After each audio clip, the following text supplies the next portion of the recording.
welcome back to the Reagan Faulkner Show. So last week we talked about the Somali fraud taking place in Minnesota, and upon recent social media postings and new information, we have to ask the question, was Tim Walz, governor of Minnesota, complicit in this billion-dollar fraud that took place against Minnesota taxpayers and just national taxpayers as a whole, because some of these programs were federally funded?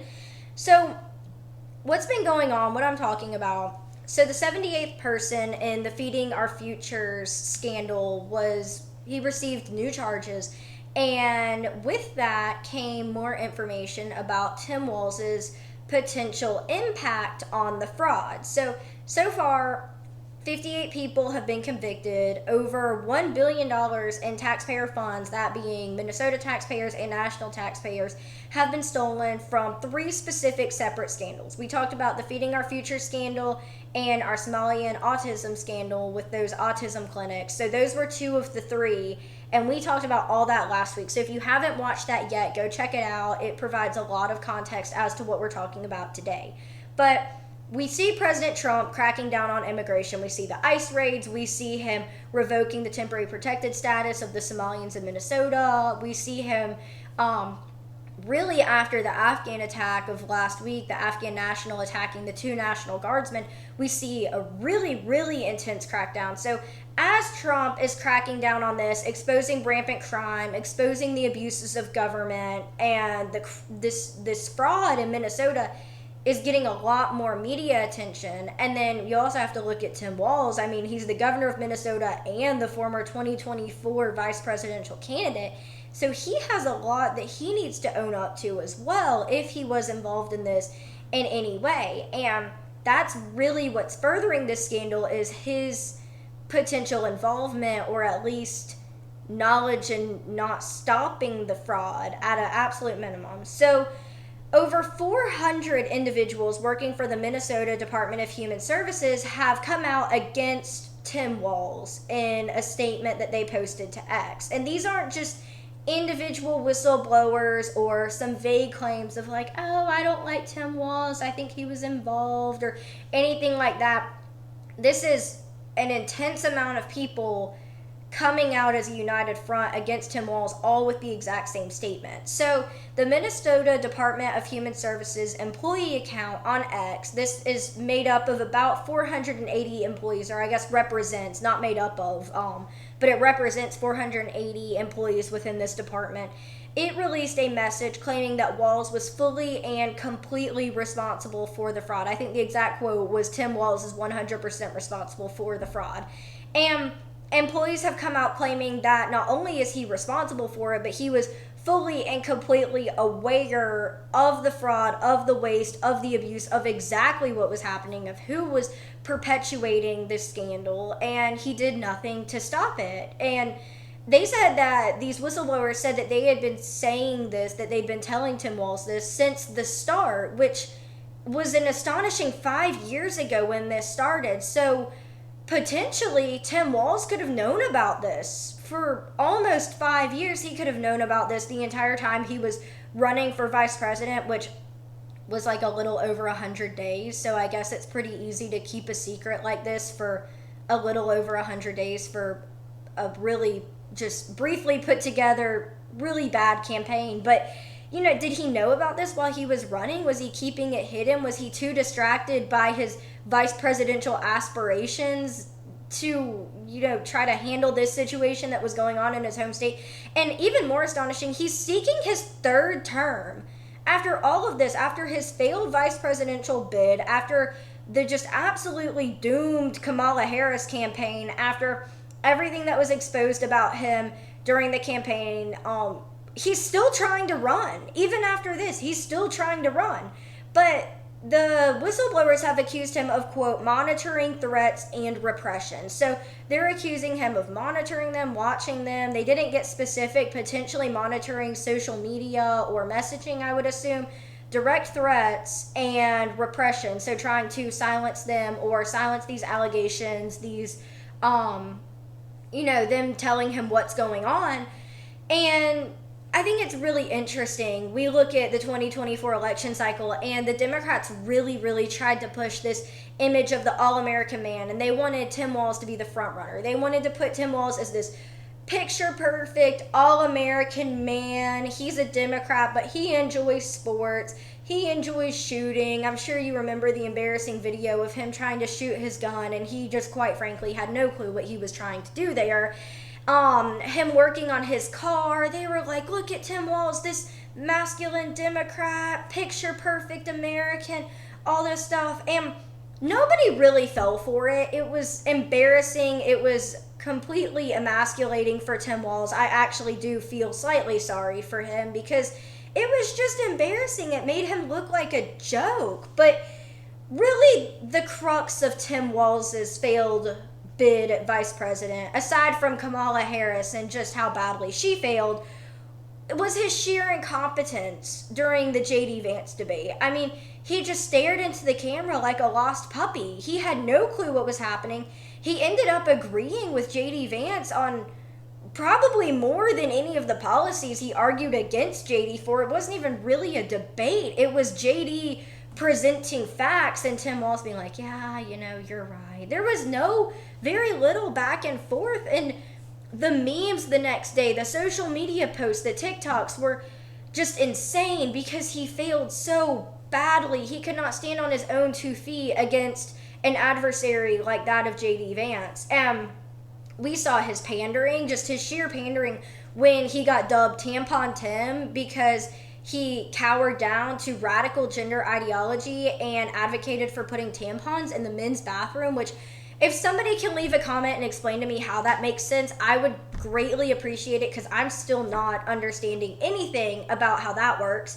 But he just cowered down to this radical gender ideology. He is afraid of his base. He is not able to hold a debate against somebody that's as sharp as J.D. Vance. And a lot of people, they thought of Tim Walz as, oh, he's unqualified. He's just kind of came out of nowhere. He's even a little goofy. He's a little goofy working on his car. But I don't think anybody expected something like this to come out where we see Tim Walz complicit in billion-dollar scandal committed by one of America's largest diaspora groups.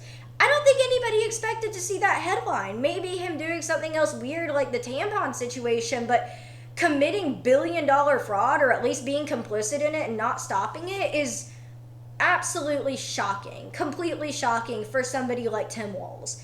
And even as he's being accused of all of this, he's getting further accusations as well. He's being accused of getting political jobs within the Department of Human Services and other political jobs, political favors to his friends, and even protecting them from just during the fallout of this Somali fraud case. He's being accused of giving out these political jobs, of protecting his friends, of protecting his buddies, of protecting people within these roles. And it's also alleged from some of these high-ranking employees and government officials within the DHS that not only were his friends and his buddies and these people that he gave these political jobs and political favors to, not only were they aware of the fraud, but they may have even been engaging in it. And that's absolutely insane that Tim Walz is associating himself with people who could be actually trying to profit off of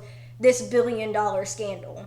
So some of these people have resigned, some have been fired from what the media is saying, but it doesn't appear that anybody's actually had criminal charges taken out against them, which is really interesting if they actually were part of the problem in perpetuating this scandal and this fraud. So Walz has fired back against the allegations and even fired back against Donald Trump, and he gave a really weak cop-out statement. I don't know what else we would have expected from Tim Walz, but he basically said that fraud is bad, fraud undermines trust in the government, and it undermines trust in government officials, and that it's just bad, you shouldn't commit fraud. He went on to say that anybody who perpetuates fraud should go to jail. It doesn't matter who you are, what you believe in, where you're from, anything like that. But that really begs the question if these allegations are accurate.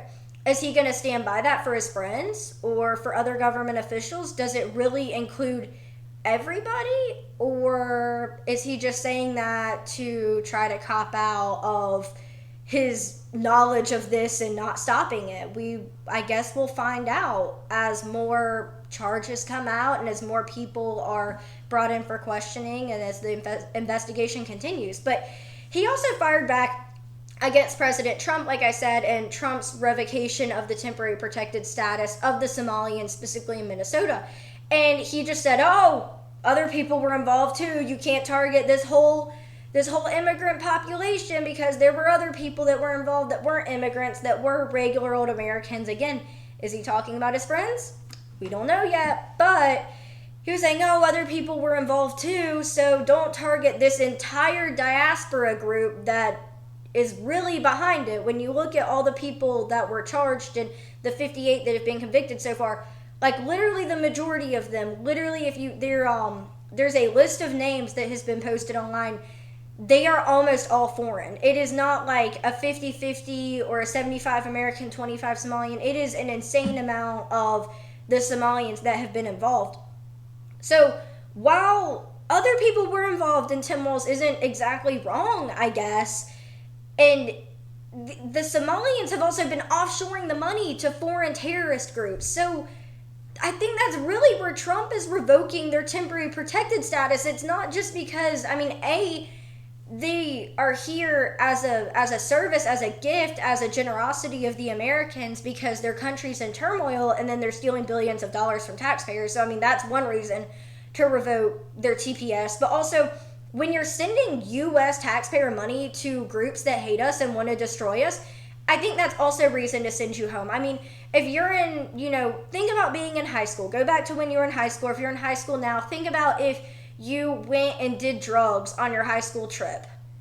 You're going to be sent home. You're going to face punishment. Your school's not going to be like, oh yeah, we brought you on this amazing trip to wherever it is you might go. I know my high school, or one of the high schools I went to, they went to Atlanta. Like, we took you on this great trip to Atlanta, and you're breaking school policy and you're breaking the student code of conduct, but it's okay, we'll let you keep doing it. Like, nowhere does that. Colleges don't do that. If you went on a study abroad and you broke a foreign law, you're coming home. So I don't understand why Tim Walz and other politicians think that people that are here from the generosity of Americans' hearts, trying to take them away from a terrible situation in their home country, why they should be allowed to come here, break our laws, steal our money, send them to people that want to destroy us, and then be like, oh, it's okay, other people committed it too, you can stay here. Like, no, that's insane. That is absolutely wild. No other country would do that. I think J.D. Vance said something along the lines of,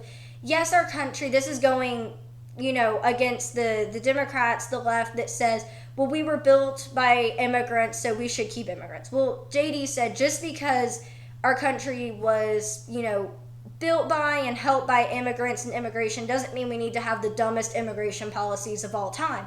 I think that just goes perfectly with this. If people are breaking the law after they have come to the U.S. and not fully and completely become legal citizens, they should have to go home or they should have to go to jail. And if they go to jail, personally, I don't think that the U.S. taxpayer should pay for them to be in jail when they could just go home. But aside from all that, that was completely aside from everything we were trying to talk about. I got on a tangent there.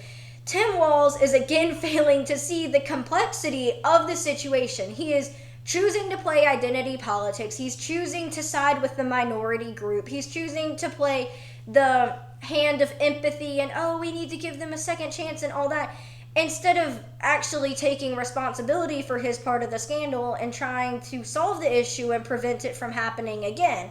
So he actually was asked if he takes responsibility. A reporter asked, do you take responsibility for the scandal or for the fraud or for anything that happened? And he said that he will take responsibility for putting the people in jail, the people that committed the fraud. He'll take responsibility from that, which is kind of crazy to me. That's the role of the state auditor's office for finding the fraud, following the paper trail, figuring out who's involved. Law enforcement, police for arresting people, the district attorney's office for going to court and continuing to conduct the investigation with the state auditor's office. A lot of different government entities and individuals are involved, but Tim Walz is definitely not the one putting people behind bars. If anything, he's the one that allowed people to not go behind bars for maybe close to 5 years. He could completely be complicit in that. But no, he wants to take responsibility for solving the whole thing, putting them in jail, putting this whole mess behind him so he can run for his 3rd term. He's also actually, funny enough, he's been accused of preventing the state auditor's office from actually doing their job. He's been accused of encouraging and allowing them to ignore inconsistencies, to ignore findings in their audits that were not what those entities normally report, that were misleading or concerning or questionable. He told them it was fine to just give them the check mark and the green light to move on and do business as usual without further investigation. And I mean, how many years was that going on? How many years ago did the state auditor's office realize that something was amiss and that there might be, at that point it might have only been tens of millions of dollars or maybe $100 million instead of $1 billion, but they couldn't do their job. Walz would rather allow one of the largest cases of fraud against the U.S. government and against U.S. taxpayers to take place and then take credit for busting it, to take credit for just solving the whole thing and putting everybody in jail, than just admit that he was incompetent, admit that he might have been complicit, admit that he wants his political friends to stay out of jail, throw away the 3rd term, just go live on his farm or wherever he lives, whatever he does, keep being a Boy Scout coach or whatever, just put it all behind him and move on. He could do that, but instead he just wants to keep perpetuating this fraud and then hiding, even though it really, as the leader of the state, it really does, the buck stops with him. It really does stop with him. And through all this, it really makes you wonder who the left is endorsing. I mean, they disguised Tim Walz as this all-American man's man that liked his gun and his car, like we talked about, and they're pushing foreign socialists like Mamdani, radical foreign feminists like Ilhan Omar, Somalian Muslims with limited loyalty to America like Omar Fateh, who's running for mayor of Minneapolis.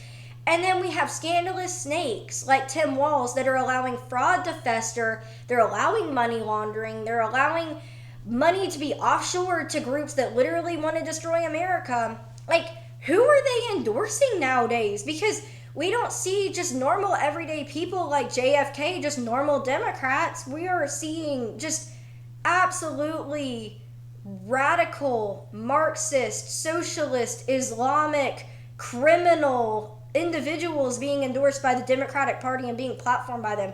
Why should we trust any of their candidates? Why should we trust anything that they say? Why should we trust any of these people when they're disguising their candidates and they're just these terrible people that hate America and they're being advertised as the protectors of democracy, just like the seditious six that we talked about a few days ago? I mean, it just really, really is crazy who they're advocating for and platforming and pushing for. And it's time for us to realize that the left is pushing a radical campaign to indoctrinate Americans, to make Americans distrust our government, and then to push for Marxism, communism, socialism. They're pushing for all of it. They're doing it through, we're advocating for public programs, we're advocating for helping the impoverished or the homeless, or advocating for mental health programs. No, they're pushing for socialism, which is going to turn into communism, which is going to fail, and it's going to destroy our country. And Americans, if we don't realize this, and I'm speaking specifically, if anybody in this category listens to my show, specifically I'm talking to the people left of center that aren't full-on radical left, not even identify as left, maybe still identify as traditional Democrats. You have to stop just blindly voting blue and checking the box, because some of these people actually are crazy, and some of these people do want to destroy America. They do want to see America fail. They do want to see the demise of our Constitution. And if people who vote blue but they don't really know why just keep voting blue, then we really are doomed as a country. That's an entire sect of people that could stop this. And as controversial as this is, although I don't understand why it's controversial, conservatives really, really, really need to stop with the infighting. We need to stop with the, I'm more conservative than you. Well, I'm more MAGA than you. Well, I'm more America first than you. Like, We all just need to come together as conservatives, because it's impossible for a fragmented group like what the Conservative Party is at the moment to fight against an absolutely amazing propaganda machine, this unified entity that is the Democratic Party, that is the Democratic Socialists of America. They're backed by billionaires, they're backed by politicians, they're backed by grassroots, and potentially they're even backed by foreign nations, because why else would people like Tim Walz be allowing U.S. taxpayer dollars to get offshored to random foreign groups and terrorists? We don't know who these people are backed by, but the conservatives can't just stay fragmented like this if we actually want to stop this, and we actually want to win, and we actually do want to save America. We need to call the bluff of the Democratic Party and the Democratic candidates. We need to call out the hypocrisy that politicians like Tim Walz and Joe Biden can perpetuate crime and fraud and all whatever they've been doing. Joe Biden protecting Hunter, just all of the criminal activity they've been doing, that we can brush that aside and pretend like it didn't happen, or pretend like it's political persecution, and then we want to put Trump in court every time he sneezes wrong. The Republicans and Americans as a whole have a duty to call out that hypocrisy. It is a double standard, and it is just genuinely wild to see it taking place in America. And we have to step up and stop it, or else we really are doomed against just the machine that is the Democratic Party right now, their propaganda and their fraud and criminal activity. Americans need to stand up. We need to say no more of it, no more hypocrisy. Everybody's being treated on an even playing field from now on, and really just get to the bottom of what's happening in our country, because it's absolutely insane right now. Thank y'all so much for joining me on today's episode of the Reagan Faulkner Show. If you want more, check us out on Spotify, YouTube. We're on Instagram, TikTok, Facebook, X. You're going to find us at the Reagan Faulkner Show and at the Wilmington Standard. And remember to check out our websites, thewilmingtonstandard.com and reaganfaulkner.com. Thank y'all so much, and see you on the next one.